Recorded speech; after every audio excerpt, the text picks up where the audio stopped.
नमस्कार, खबरों की खबर में आपका स्वागत है। राहुल गांधी ने एक ऐसा काम किया है कि कांग्रेस पार्टी के जो वरिष्ठ नेता हैं वो अपना सिर पीट रहे हैं। आपको भी जब ये मालूम चलेगा तो आप भी हंसेंगे, तरस भी आएगा कि कांग्रेस पार्टी अरबों खरबों रुपए खर्च करती है कि राहुल गांधी का वो जो पप्पू वाला इमेज है वो खत्म हो जाए, लेकिन राहुल गांधी है कि मानते नहीं, सुधरते नहीं। वायनाड में थे ये और उन्होंने खुद ही वहां ये कबूल कर लिया कि वो राजनीति किस तरह से एक अमेच्योर टाइप से वो करते हैं और अपनी सारी मूर्खता पब्लिक के सामने अपने ही मुंह से बयां कर दिया। और उसके बाद खबर ये आई कि जब ये मसला बढ़ा तो वो विदेश यात्रा की प्लानिंग कर ली। 3 तारीख को रिजल्ट आएगा और फिर वो गायब हो जाएंगे या गायब अब तक हो चुके होंगे। 4 विदेश के देशों में जाकर के वो कुछ समय बिताने वाले हैं। थक गए बेचारे।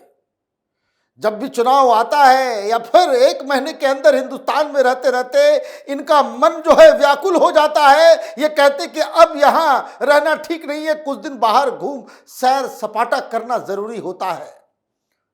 तो पहले ये जानना जरूरी है कि वो कौन कौन से देश में जा रहे हैं। उसके बाद फिर मैं आपको दिखाऊंगा वो वीडियो, जिस वीडियो में डायरेक्टली तो नहीं, इनडायरेक्टली बार बार वो कह रहे हैं कि कितना बड़ा वो पप्पू हैं और किस मूर्खता की तरह वो अपनी राजनीति को कंडक्ट करते हैं। और ये बता रहे हैं वो कि ये काम वो पिछले 20 साल नहीं 18 साल से करते चले आ रहे हैं। इन्होंने खुद कबूला है, वो वीडियो भी दिखाएंगे। लेकिन पहले एक विदेश यात्रा के ऊपर जो एक सवाल उठ रहा है उसको जानना और समझना जरूरी है। खबर क्या आई है, ANI ने बताया Congress MP Rahul Gandhi likely to travel abroad on December 9th. He will be visiting Indonesia, Singapore, Malaysia and Vietnam. In Singapore and Malaysia, he will meet the Indian diaspora. In Indonesia, he will meet diplomats. He is likely to meet Vietnam Communist Party leaders. भाई, Vietnam में communist party leader से मिलना क्यों जरूरी है? आप ये देखिए, इसलिए सवाल खड़ा करना जरूरी है। ये दुनिया भर में जाते हैं, ये चाइनीज एजेंट्स के साथ क्यों मुलाकात करते हैं? अमेरिका जाते हैं, लंदन जाते हैं, वहां ये जॉर्ज सोरोस और चाइनीज जो पैसा लगा हुआ है, रिजीम चेंज करने वाले एजेंट्स जो हिंदुस्तान में आजकल अचानक से एक्टिव हो गए हैं, उन लोगों के साथ इनका मिलना जुलना और बहुत ही सीक्रेट तरीके से जो हिंदुस्तान के चुनाव में इंटरफेरेंस करना चाह रहे हैं। तो ये अपने आप में अजीबोगरीब मसला दिख रहा है। केंद्र की सरकार को बाकायदा इस चीज को सीरियसली लेना चाहिए। राहुल गांधी विदेश यात्रा पे जाते हैं, वहां वो किससे मिलते हैं, वो क्या क्या करते हैं, ये जानने का अधिकार देश के हर नागरिक को है।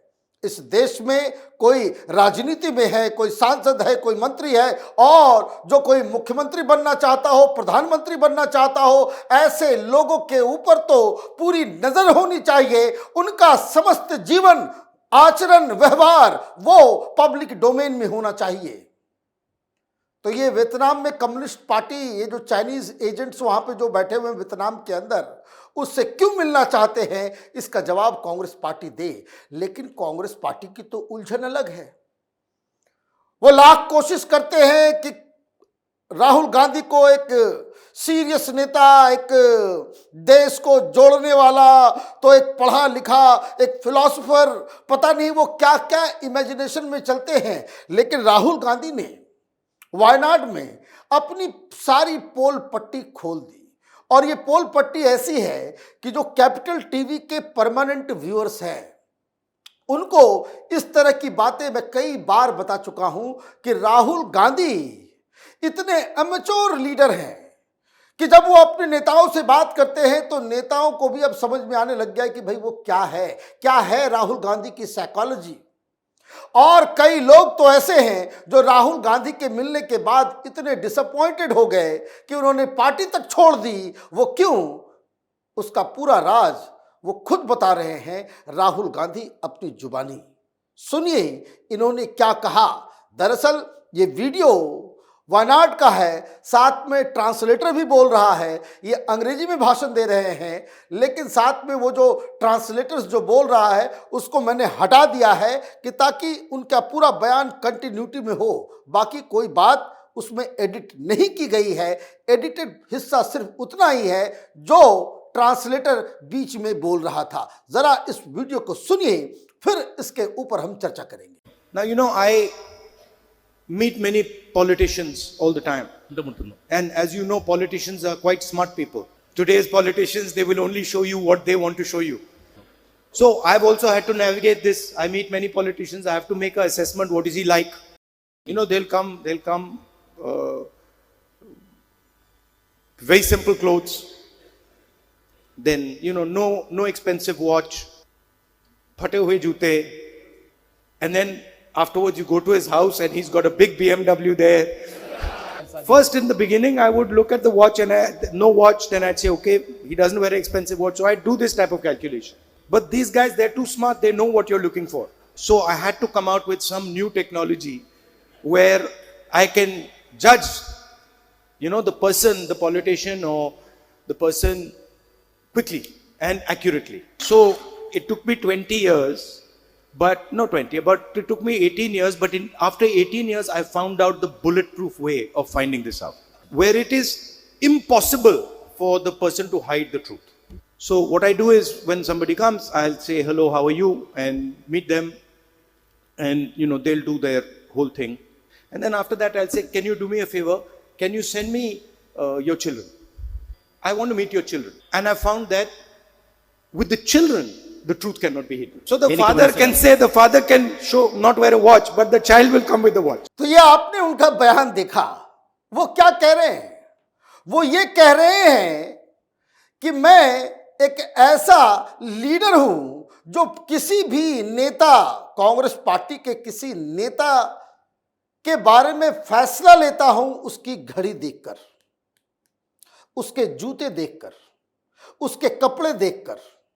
अगर उसके घर में BMW है और हमें मालूम चल जाएगा तो उसको कोई दायित्व नहीं दिया जाएगा। ये मापदंड है, ये तरीका है टिकट डिस्ट्रीब्यूशन का। कांग्रेस पार्टी में किसको कितनी इज्जत देनी है, क्या ओहदा देना है, वो डिसाइड करते हैं राहुल गांधी। और राहुल गांधी का क्राइटेरिया क्या है? तो क्राइटेरिया यही है। और ये अभी से नहीं, आपने सुना वो कह रहे हैं कि मैं 18-20 साल से यही काम कर रहा हूं। क्या करते हैं ये? जो किसी से मिलते हैं तो पहले ये पता करते हैं कि ये कैसे आया है। अपनी गाड़ी से आया है तो कौन सी गाड़ी से आया, टैक्सी से आया तो किसकी टैक्सी है, और जब वो आता है तो उसके जूते को देखते हैं कि जूता कैसा है, कपड़े कैसे हैं, घड़ी कैसा है, कोई जेवर जेवरात तो नहीं है, सोने का कोई चेन तो नहीं पहन रखा है इसने। इस तरह से आप किसी नेता का राजनीतिक मूल्यांकन करेंगे? ये तो अजीबोगरीब कहानी हो गई। और ये खुद पता नहीं लाखों लाखों रुपए का जैकेट से पहनते हैं, विदेश यात्रा करते हैं, प्राइवेट प्लेन्स पे सफर करते हैं। ये कोई अन्ना हजारे होते, कोई सात्विक सादा जीवन व्यतीत खुद करते, तब ये वो मापदंड रखते, तब तो बात समझ में भी आती। लेकिन जो व्यक्ति कैंपेन के लिए चार्टर्ड प्लेन पे चलता हो, विदेश यात्रा के लिए चार्टर्ड प्लेन पे चलता हो, पब्स जाता हो, पता नहीं क्या क्या करता हो, वो अपने नेताओं से तो हुआ क्या? बहुत सारे ऐसे लीडर्स हैं, मैं नाम लेना नहीं चाहता, मैं नाम जानता हूं। ये कहानी मैं पहले बहुत बार बता चुका हूं कि जब ये लग गया कि राहुल गांधी को ये बीमारी लग गई है, दिमाग में ये वायरस घुस गया है कि जो दीनहीन सा दिखने वाला कमजोर सा पिलपिला सा कोई नेता सामने आए तो उसको जो है ओहदा दे दो, ओहदा उसको दे दो। तो लोगों को ये साइकोलॉजी समझ में आ गई, तो लोगों ने क्या करना शुरू कर दिया कि जूते चप्पल जो है वो फटे हुए पहन के, कुर्ता फाड़ के ऑटो से लोग आने लग गए। राहुल गांधी पूछते भाई कैसे आया है ये, तो ऑटो से आया है सर। ऑटो से आया, बड़ा अच्छा लीडर होगा, हाँ बड़ा अच्छा लीडर होगा। ये क्यों? अब इनको समझ में आ रहा है 20 साल के बाद, ये खुद मान रहे हैं कि लोगों ने मुझे टोपी पहना दिया, टोपी पहना दिया क्योंकि ये लोग मुझसे झूठ बोलते थे। ये बात अब समझ में आ रही है, ये खुद कह रहे हैं। क्या कहा इन्होंने कि ये करने में मुझे 20 से 18 साल लग गए, इसलिए मैंने एक बुलेट प्रूफ टेक्निक निकाला। क्या टेक्निक निकाला? टेक्निक ये निकाला कि जब कोई आता था तो मैं कहता था कि ऐसा करो, तुमसे तो मुलाकात हो गई, अब अपने बच्चे से मिलवाओ मुझे। बोले आप देखिए, कोई छोटी छोटी ये तो स्कूल लेवल पे जो बच्चे जो मजाकिया किस्म का जो काम करते हैं, वो इस तरह का काम हो रहा है।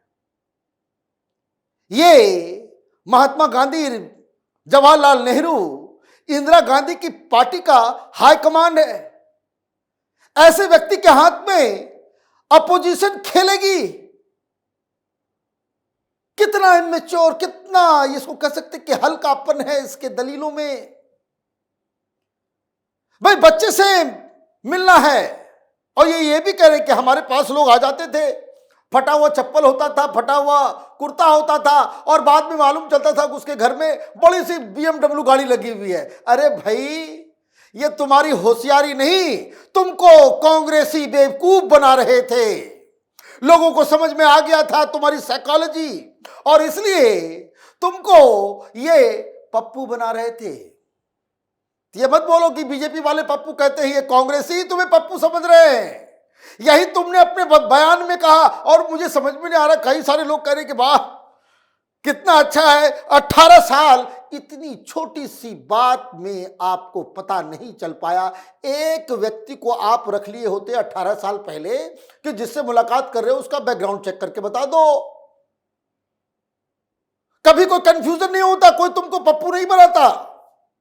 लेकिन आप खुद कह रहे हो कि फिर हमने वो कहा कि भाई बच्चों को, जब बच्चे आते थे तो बच्चों के पास घड़ी होता था, अच्छे अच्छे जूते होते थे। तो ये जो है इनका बुलेट प्रूफ टेक्निक है। अब ये सच जान लेते हैं, हंसी भी आती है, तरस भी आता है, और कभी कभी डर भी लगता है। डर इसलिए, ऐसा व्यक्ति प्रधानमंत्री बन गया तो फिर क्या होगा? ऐसे व्यक्ति अगर लाखों लोगों, करोड़ों लोगों के जीवन के बारे में फैसला लेना शुरू कर दिया तो क्या हो गया? यह बड़े खतरे की बात है कि इस तरह के लोग राजनीति के चरम पे हैं, शीर्ष पे हैं, वो फैसला करते हैं कौन मुख्यमंत्री होगा, कौन क्या होगा। तो ये तो कहानी बड़ी अजब। ये खुद उनका, अच्छा मैं कुछ अपनी तरफ से नहीं कह रहा, ये खुद कह रहे हैं। अब इनको यह भी मालूम नहीं कि सांप से ज्यादा खतरनाक उसके सपोले होते हैं। ये जो डींगे हाँक रहे हैं कि हमने कोई बुलेट प्रूफ तकनीक निकाल लिया, बच्चे भी आते होंगे तो बच्चों को भी फटे हुए कपड़े और हाथ पैर गंदा करके राहुल गांधी के सामने पेश कर दिया जाता हो, तब क्या होगा? तो ये कांग्रेस पार्टी धक्का देकर के राहुल गांधी को एवरेस्ट पर चढ़ाने में जुटी हुई है। पता नहीं मीडिया में इसके ऊपर डिबेट, डिस्कशन होगा या नहीं होगा, लेकिन एक बात तो है, राहुल गांधी ने यह मान लिया कि पिछले 18 साल से कांग्रेस के नेता राहुल गांधी को मूर्ख बना रहे थे। यह सेल्फ एडमिशन है। आप देखते रहिए कैपिटल टीवी। हमारे वीडियोस को लाइक कीजिए, शेयर कीजिए और हमारे चैनल को सब्सक्राइब कीजिए। धन्यवाद।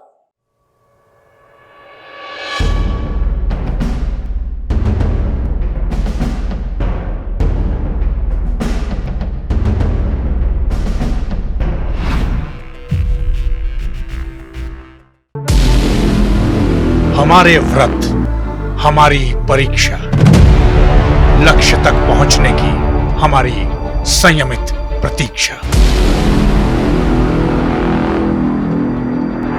हमारे छठ से और हमारे हठ से पूरी दुनिया वाकिफ है। हमें विकल्प पर नहीं, अपने दृढ़ संकल्प पर अटूट विश्वास है,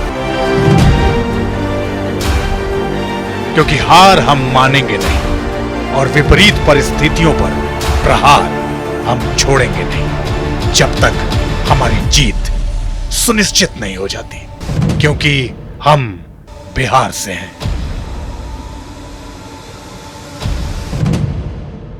कैपिटल टीवी पर मैं अमित प्रकाश लेकर आ रहा हूं बिहार पर एक ब्रांड न्यू स्पेशल शो, हम बिहार से हैं।